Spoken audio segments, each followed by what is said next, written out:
it's a wonderful topic, isn't it, that we're going to be looking at.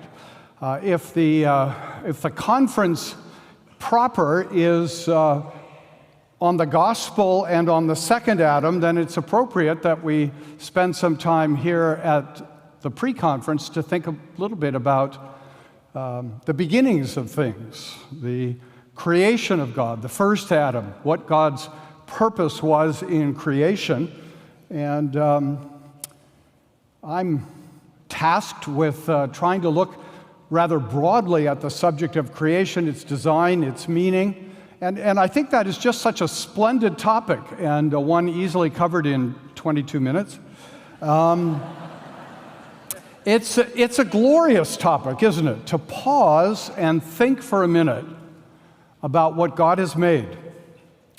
The expanse, the beauty, the grandeur, the way that the whole creation, as God has made it, is constantly testifying, crying out to the reality of a creator. And it's a splendid thing, and it might have been the best thing I could have suggested to just pause and have us all think about a starry night. Yesterday, the day before in California, I looked up to the sun, not directly, but looked up into the sky, and there was a rainbow around the sun. And they said this was a very rare phenomenon, and they explained it, and I had no idea what they were talking about. But it was splendid. It was this magnificent rainbow as a circle around the sun. And it is amazing, the glory of creation. And creation is such an important topic. Thomas Aquinas said that if we don't get the doctrine of creation right, the whole rest of our theology will be wrong.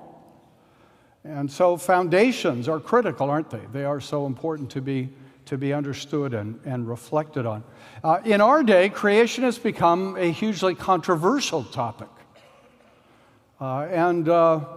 Many unbelievers have thought that somehow creation, the doctrine of creation, is the Achilles heel of Christianity. It's the point at which Christianity can be attacked and criticized, and in their minds demonstrated to be wrong. Not only attacking Christianity, but even more perhaps attacking the Bible and the reliability of the Bible, and saying surely no one can believe what the Bible says about creation.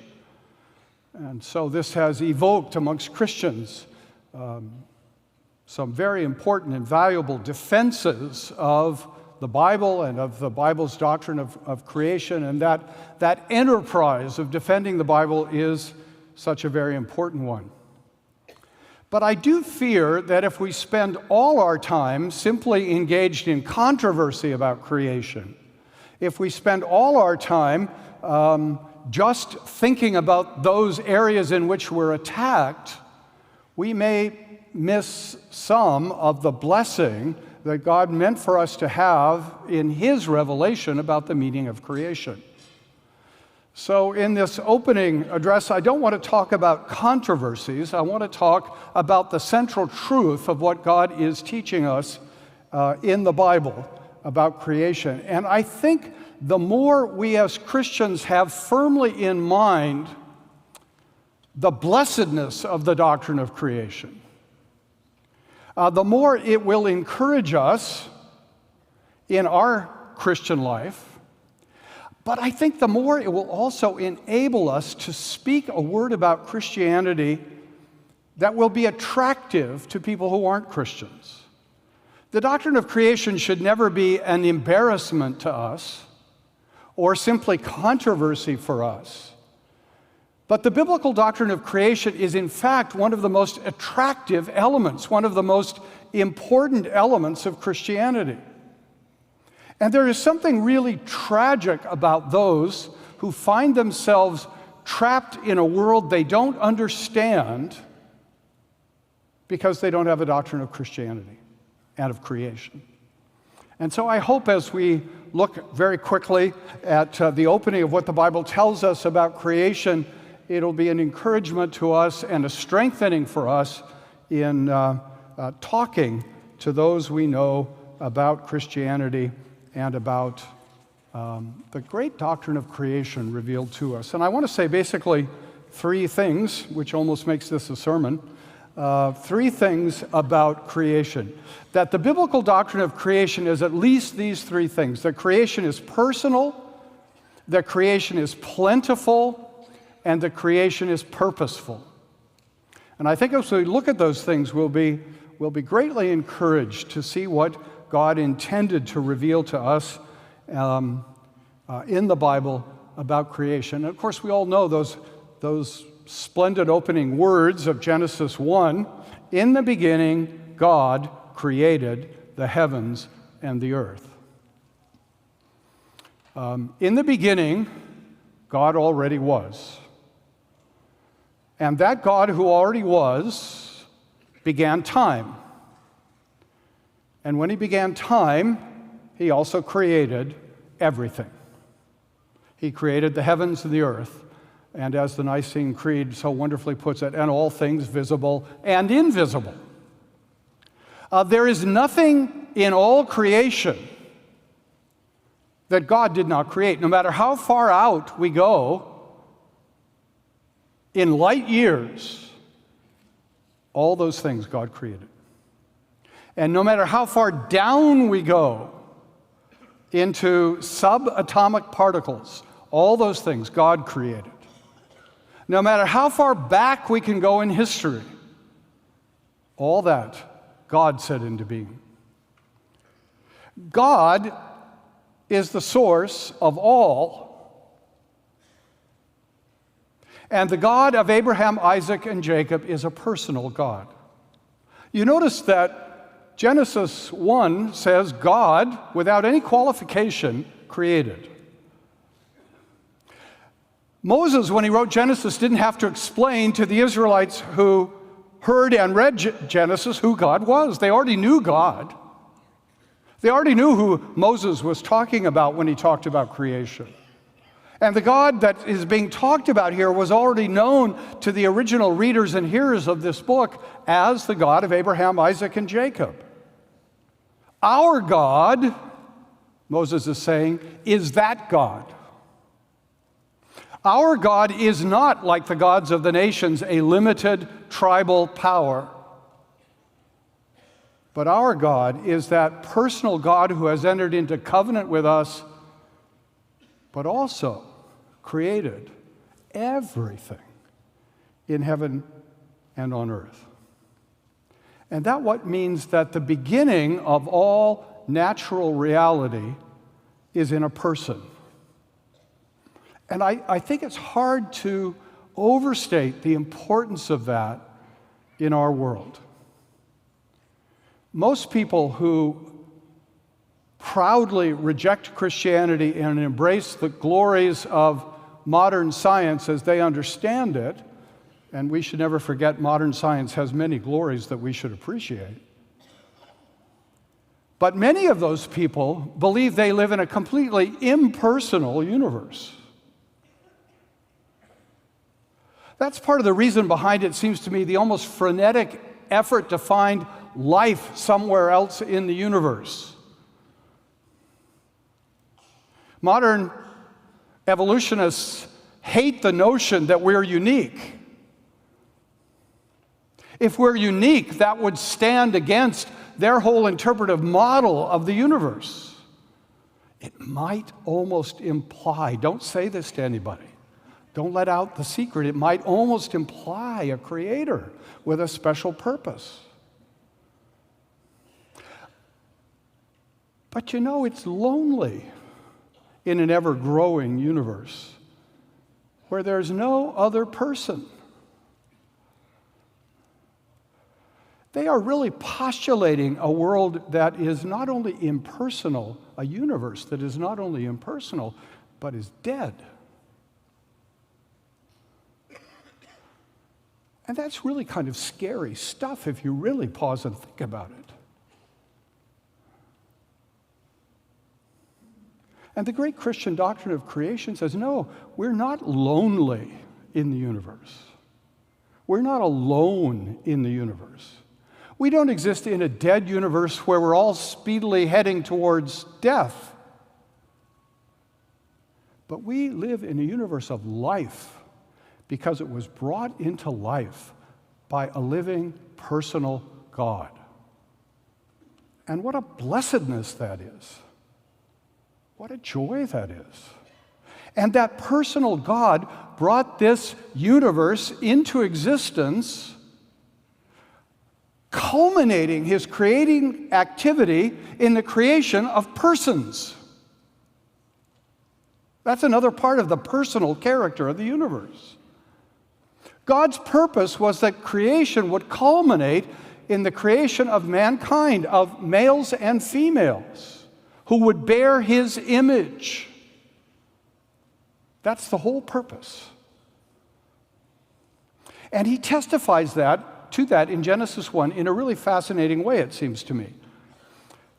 It seems to me one of the great neglected verses of Scripture is Genesis 1, verse 2. We have this splendid opening. God created the heavens and the earth, and then we move on, usually rather quickly in verse 3, to the days of creation.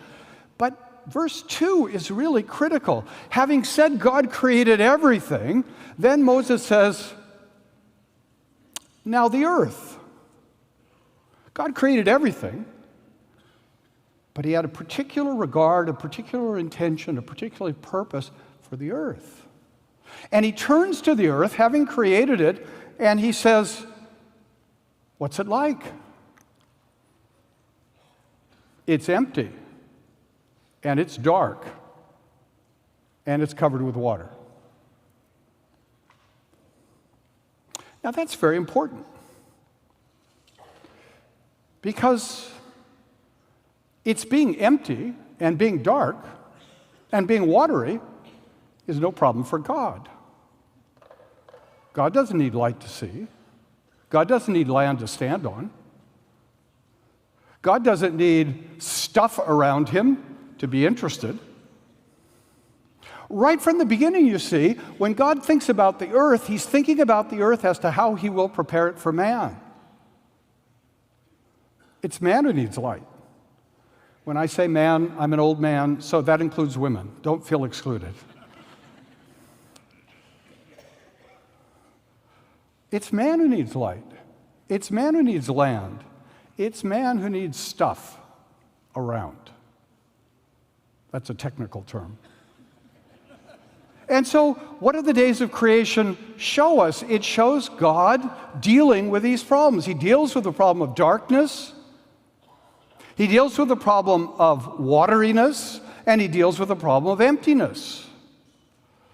He rules over the darkness to create daylight. He subdues the waters to create dry land.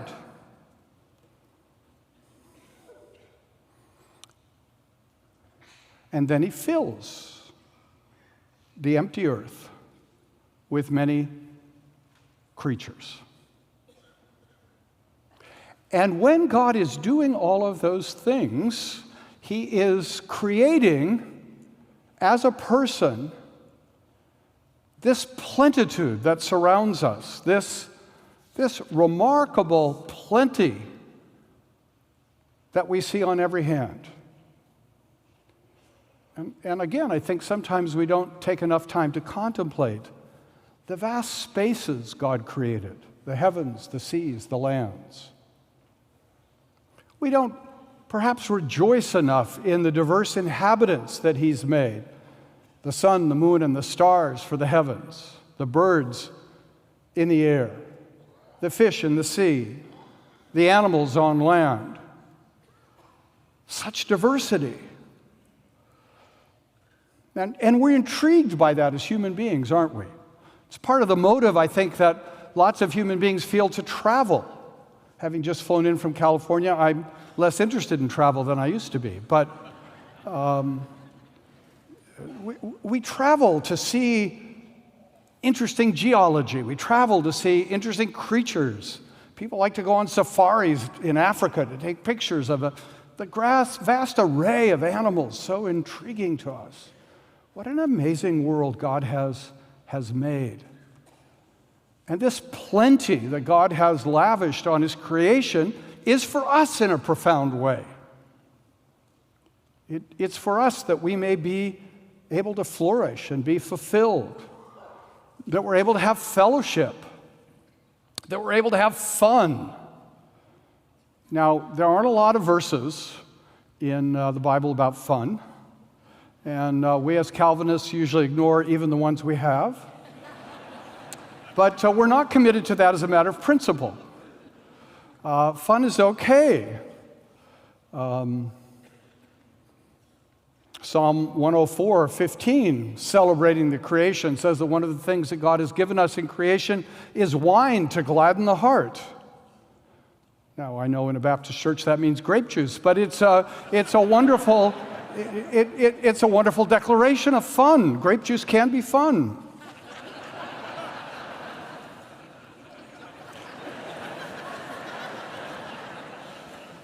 And then that really amazing verse in Psalm 104, verse 26.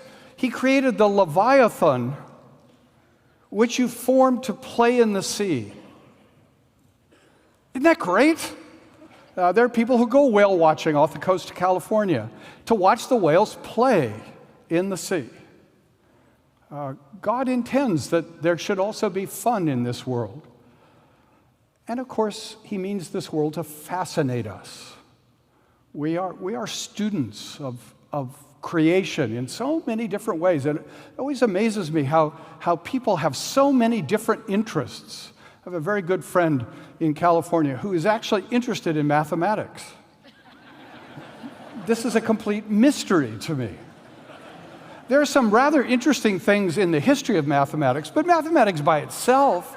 But I rejoice that there are people fascinated by such inherently dull things. Whereas history, that's a subject everybody loves. So God has not only shown us the personal character of his creation, but the plentiful character of his creation, wanting us to see we're at the center of it. This is all designed as a place for us, as a world for us to flourish in and to be fascinated by. And what a great thing that is. We're not just a marginal animal in a world that has no personal purpose. We're at the center of things to enjoy all and to be responsible for all that God has given us. And then the creation is purposeful. We reflect God's purpose in giving us a purpose. And our purpose is to be his image bearers to glorify him. And that means that we are, first of all, to work as he worked. He worked to rule over the darkness. And we are given as his image bearers dominion and rule in this creation to carry out. He subdued the waters to create dry land, and we are given the task as image bearers to subdue the world that surrounds us. He filled the world that had been empty, and we are called upon as his image bearers to fill the world. It's at that point in particular we are told we're told as male and female, to fill the world with image bearers of God. This is our purpose. This is the work to which we're called.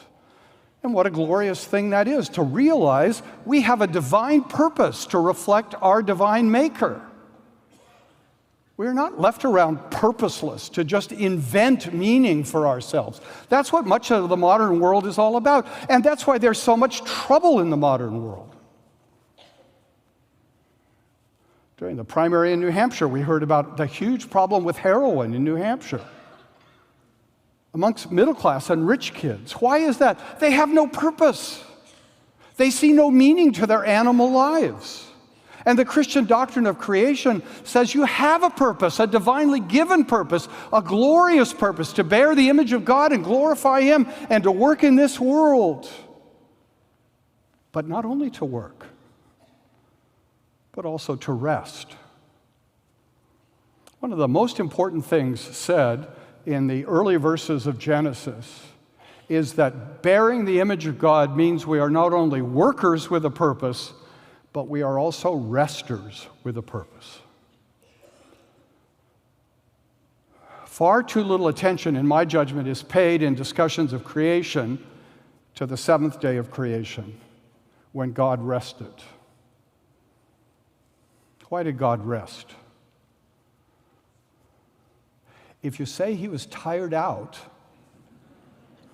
you have to go back to Theology 101. God rested on the seventh day to provide a model for us, that we should be 6-day workers and 1-day resters. And that 1 day of rest is not just because we're physically prone to being tired, but that 1 day of rest is so that we can have time for God and time with God. If there's a short list of faults with American Bible believers, it must surely include that they have lost the doctrine of the Christian Sabbath. They have time for football, but they don't have time for God, and it's a scandal. When the National Football League was organized, people said it'll never succeed because Americans won't watch football on Sunday. Who won that battle? One of the greatest messages of the early part of Genesis is that God gave us a day to spend with Him. And it's tragic if we're content with an hour with Him. It's tragic that the churches have conspired in that. I hope you're angry about that. Not too angry, but angry enough to make a change. We're called by a doctrine of creation which is personal and plentiful and purposeful to be sure that we're glorifying God by being His image bearers in working and in resting. Some people have no purpose because they have no work, and many people have rest but no purpose in their rest. And that's the attraction of the Christian doctrine of creation, that we have a personal God who has given us plentifully all things and gives us a purpose to live for Him. And let's share that good news. It's not the good news, but it is some good news that the doctrine of creation brings into our lives. Thanks so much.